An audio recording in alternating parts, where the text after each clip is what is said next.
जय श्री राम दोस्तों, the horror story में आपका स्वागत है। तो दोस्तों, आजकल लोगों ने किसी को भी बर्बाद करने के लिए या किसी से अपनी बात मनवाने के लिए ब्लैक मैजिक का सहारा लेना बहुत ही ज़्यादा आसान समझ लिया है। और वो उसके पीछे ये भी भूल जाते हैं कि वो शायद कोई अपना ही है, अपना ही भाई है, अपना ही बेटा है।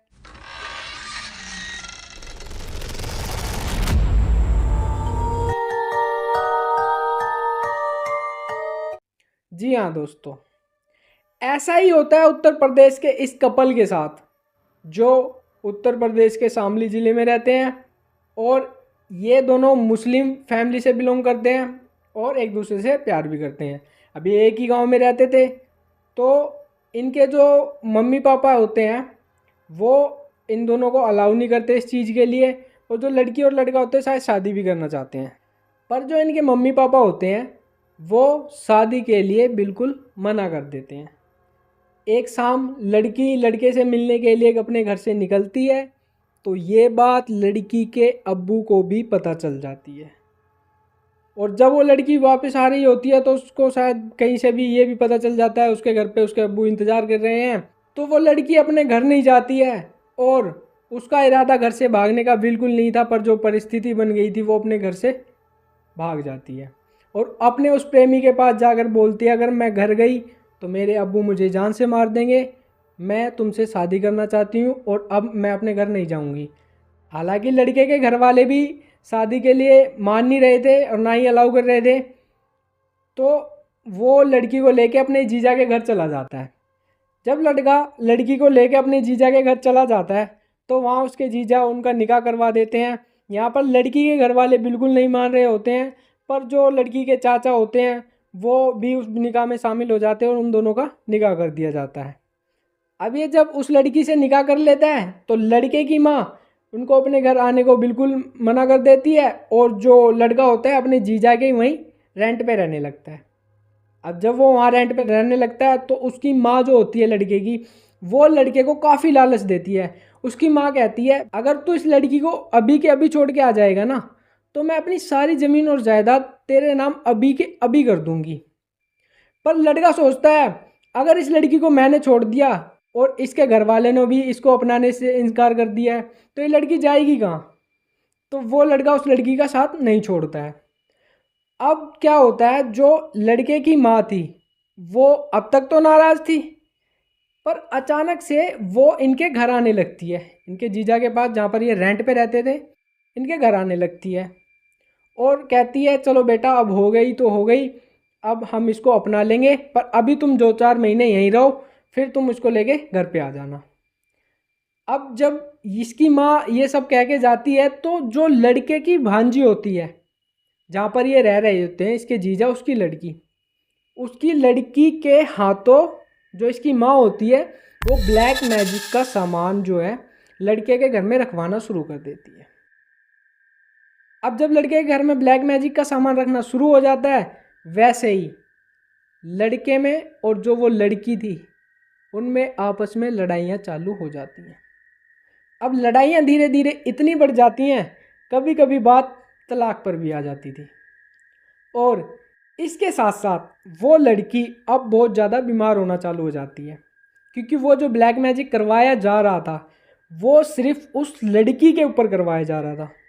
तो अब जब लड़की के ऊपर ब्लैक मैजिक करवाया जा रहा था तो एक तो इनमें लड़ाइयाँ चालू, दूसरा वो लड़की बीमार होना चालू हो जाती है। डॉक्टर से दवाई ले रहे हैं, कोई असर नहीं कर रही। अब लड़की को कुछ ना कुछ महसूस होने लगता है घर में, जैसे रात को सो रही है तो छत से आवाज़ें आनी चालू हो जाती थी, जैसे कि छत पे कोई चल रहा है। अब लड़की ऊपर जाके देखती है तो उसे कुछ भी दिखाई नहीं देता वहाँ। अब कभी भी लड़की दिन में घर में अकेली होती है तो उसे ऐसा लगता है कि उसके आसपास कोई घूम रहा है। अब एक रात क्या होता है, ये लड़की सो रही होती है, इसकी अचानक से आँख खुल जाती है। तो ये छत पे क्या देखती है, कोई परछाई उल्टी लटकी हुई है, उसका फेस काफ़ी ज़्यादा वाइट है और जो परछाई थी वो काफ़ी ज़्यादा हाइट में लंबी थी। ये उसे देखकर काफ़ी ज़्यादा घबरा जाती है, एकदम इसकी चीख निकल जाती है। तो जो इसके हस्बैंड होते हैं वो लड़का वो भी उठ जाता है, तो वो देखता है उसको कि क्या हुआ है। वो लड़की उसको जो भी हुआ था वो बताती है, पर वो जब लड़का छत पे देखता है उसको कुछ भी दिखाई नहीं दे रहा था, क्योंकि ये जो भी चीज़ कराई जा रही थी वो केवल लड़की के ऊपर करवाई जा रही थी। तो अब लड़का अगले सुबह उठता है तो किसी मौलवी से बात करता है जाके इस बारे में। तो मौलवी जो होते हैं वो सारा सच इनके सामने बता देते हैं। तो वो जो मौलवी जी होते हैं वो बताते हैं तुम्हारे घर के ऊपर एक जिन छुड़वाया गया है, और वो जिन केवल इस लड़की को मारने के लिए छुड़वाया गया है। तो वो मौलवी बता देते हैं कि तुम्हारी अलमारी में लाल कपड़े के अंदर ऐसे ऐसे ब्लैक मैजिक का सामान रखा हुआ है, और उसके साथ एक तावीज़ भी रखा हुआ है। तुम उसको वहाँ से हटा दो और ये जगह खाली करके यहाँ से कहीं और शिफ्ट हो जाओ, ये लड़की ठीक हो जाएगी। पर वो जो लड़का है वो पूछना चाहता है कि कौन है, कौन मेरा अपना है जो मुझे ही बर्बाद करना चाहता है। तो मौलवी जी नाम तो नहीं बताते हैं, और वो लड़का भी फिर ज़्यादा सवाल जवाब नहीं करता है, और जैसा मौलवी जी कहते हैं वो कर देता है। वो सामान वहाँ से जैसा मौलवी जी बताते हैं वहीं मिलता है, और वो सामान को वहाँ से फेंक देता है, और वहाँ से वो अब दिल्ली शिफ्ट हो जाता है। अब वो दिल्ली शिफ्ट तो हो जाता है, पर इसकी माँ जो थी वो यहाँ शांत नहीं बैठने वाली थी। वो यहाँ से दिल्ली में भी इसके ऊपर कोई ना कोई ब्लैक मैजिक करवा के उस लड़की के ऊपर अटैक करवा रही थी।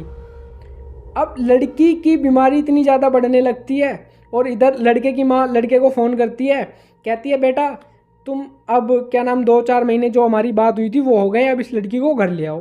तो जब लड़के की माँ लड़के को बोलती है घर आने की, तो लड़का भी सोचता है ये लड़की भी बीमार चल रही है, क्यों ना इसको घर ही ले जाया जाए, वहाँ इसकी देखभाल भी अच्छी हो जाएगी।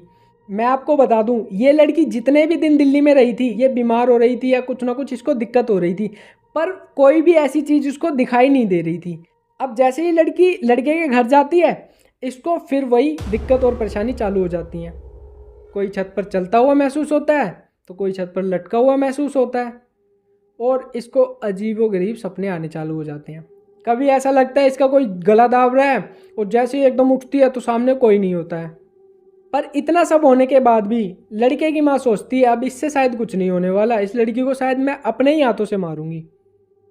तो वो जो लड़के की माँ होती है एक दिन दोपहर को लड़की अपना आराम से लेटी होती है उसके पास जाती है और उसका गला दबाने लगती है, पर शायद वो उस लड़की का नहीं किसी और का गला दबा रही होती है। जी हाँ दोस्तों, वो जो लड़की होती है उसके शरीर के अंदर उस टाइम वो जिन आया हुआ होता है, और वो जो लड़के की माँ होती है वो गलती से उस जिन का गला दबाने लगती है, और इस बात से वो जिन बहुत ज़्यादा नाराज़ हो जाता है और उस औरत को काफ़ी तेज़ धक्का मारता है। वो पीछे दीवार में लगती है जाके, उसको काफ़ी ज़्यादा चोट लग जाती है। वो जो औरत थी वो समझ गई थी उससे जाने या अनजाने में बहुत बड़ी गलती हो गई है। अब वो जिन था अभी के लिए तो लड़की का साथ छोड़ देता है, उसको परेशान करना बंद कर देता है। अब वो उस औरत को परेशान करने लगता है क्योंकि उसने उसका गला दबाया था। अब उसको बीमार करना चालू कर देता है।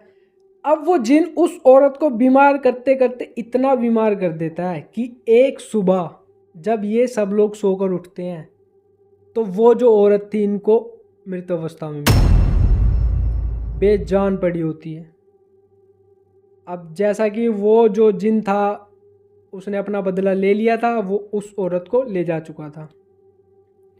अब जब वो उस औरत को ले जा चुका था तो अब अगला नंबर फिर से उस लड़की का आ जाता है, क्योंकि जिनको तो जिस काम के लिए छोड़ा गया था वो तो अपना काम करेगा ही, तो उसका काम पहला था लड़की को ख़त्म करना।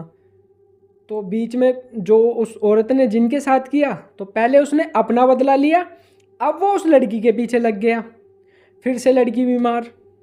तो इस सब चीज़ से तंग आकर उसने मौलवी जी से बात की और कहा इसका पक्का इलाज कर दीजिए। अब जो मौलवी जी होते हैं वो इनके पूरे घर को किलवाते हैं और अभिमंत्रित जल छिड़कवाते हैं, और जो भी वो चीज़ थी उसका पक्का इलाज कर देते हैं। अब ये लड़की बिल्कुल ठीक हो जाती है, इसको कुछ भी ना तो दिखाई देता है और ना ही अब कुछ भी महसूस होता है। तो दोस्तों देखा आपने, आजकल अपने ही अपनों की जान के कैसे पीछे पड़े हुए हैं। यहाँ पर वो लड़की तो उनकी अपनी नहीं थी, पर वो बेटा तो अपना ही था। ये औरत उसकी भी ज़िंदगी बर्बाद कर देना चाहती थी, पर लास्ट में आकर हुआ क्या, उन्हें इस गलती की सज़ा अपनी जान देकर चुकानी पड़ी। तो दोस्तों इस कहानी का हम यहीं पर अंत करते हैं। और अगर आप लोगों के पास भी ऐसा कोई पैरानॉर्मल या ब्लैक मैजिक से रिलेटेड कोई इंसिडेंट है, वो हमें कमेंट बॉक्स में बताएं या नीचे दिए गए व्हाट्सएप नंबर पर वॉइस नोट भेजें। मैं आशीष सैनी उसको नरेट करूंगा अपनी आवाज़ में। तब तक के लिए stay tune with the channel. जय श्री राम।